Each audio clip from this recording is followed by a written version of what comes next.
వర్తమానం ఎక్స్‌ప్రెస్ కి స్వాగతం. ఈ రోజు జరిగిన టాప్ 10 వార్తలు ఇప్పుడు చూద్దాం. అమెరికా 5,32,000 మంది క్యూబా, హైటీ, నికరాగువా, వెనిజులా వాసులకు ఇచ్చిన తాత్కాలిక లీగల్ స్టేటస్ను రద్దు చేసింది. భారత ప్రభుత్వం లడఖ్లోని కొన్ని ప్రాంతాలను చైనా ఆక్రమించడాన్ని ఎన్నటికీ అంగీకరించదని స్పష్టం చేసింది.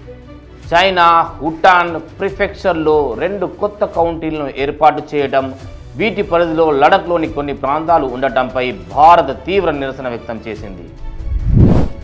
వరల్డ్ హ్యాపీనెస్ రిపోర్ట్ 2025 ప్రకారం ఫిన్లాండ్ వరుసగా 8వ ఏడాది అత్యంత సంతోషకరమైన దేశంగా నిలిచింది.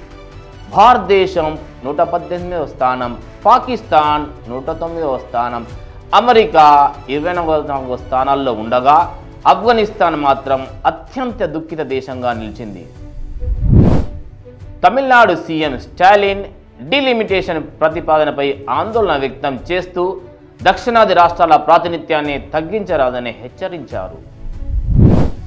తెలంగాణ సీఎం రేవంత్ రెడ్డి డిలిమిటేషన్ ప్రతిపాదన వ్యతిరేకిస్తూ దక్షిణాది రాష్ట్రాల ప్రాతినిధ్యం తగ్గించడాన్ని అన్యాయంగా అభివర్ణించారు.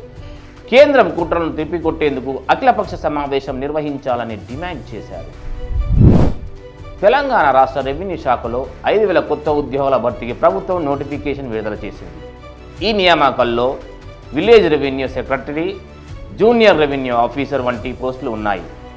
అదనంగా 10,956 రెవెన్యూ గ్రామాల్లో వీఆర్ఓ, వీఆర్ఏల నియామక ప్రక్రియ ప్రారంభమైంది. గతంలో రద్దు చేసిన ఈ వ్యవస్థను పునరుద్ధరించి నియామకాలు చేపట్టాలని ప్రభుత్వం నిర్ణయించింది. భారాస ప్రభుత్వ 10 ఏళ్ల పాలనలో ప్రభుత్వ వ్యవస్థను విధ్వంసం చేసిందని డిప్యూటీ సీఎం బట్టి విక్రమార్క విమర్శించారు. రూపాయలు 16.70 లక్షల కోట్లు ఖర్చు చేసిన నాగార్జునసాగర్, శ్రీశైలం, విమానాశ్రయం, ఓఆర్ఆర్, కాళేశ్వరం వంటి ప్రాజెక్టులు అభివృద్ధి జరగలేదని ప్రశ్నించారు. కాంగ్రెస్ ప్రభుత్వం ఆర్థిక స్థిరత్వాన్ని తెచ్చేందుకు కృషి చేస్తుందని స్పష్టం చేశారు.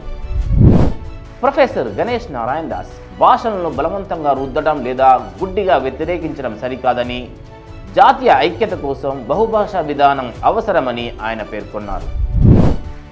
ఐపీఎల్లో క్రికెట్ బెట్టింగ్ మాఫియా వేల కోట్ల రూపాయలు ఆర్జిస్తుందని బెట్టింగ్ యాప్లకు బీసీసీఐ మద్దతుగా ఉండటం తీవ్ర విమర్శలకు గురవుతోంది. దలాల్ స్ట్రీట్లో ఐపీఓల హంగామా షురు. వచ్చే వారంలో Shri Ahimsa Naturals, ATC Energy Systems, Desco Infratech Limited, Identix Web వంటి హాట్ ఐపీఓలు బిజినెస్ వేదికపై అడుగుపెట్టనున్నాయి. 4 ఐపీఓల సబ్స్క్రిప్షన్, 5 లిస్టింగ్లతో మార్కెట్ ఉష్ణోగ్రత పెరిగేలా ఉంది. ఈ వార్తలు ఇంతటితో సమాప్తం. మరిన్ని హాట్ టాపిక్స్ కోసం వర్తమానం ఛానల్ని లైక్, షేర్, సబ్స్క్రైబ్ చేయండి. మీ అభిప్రాయాలను కామెంట్ రూపంలో తెలియజేయండి. ధన్యవాదాలు.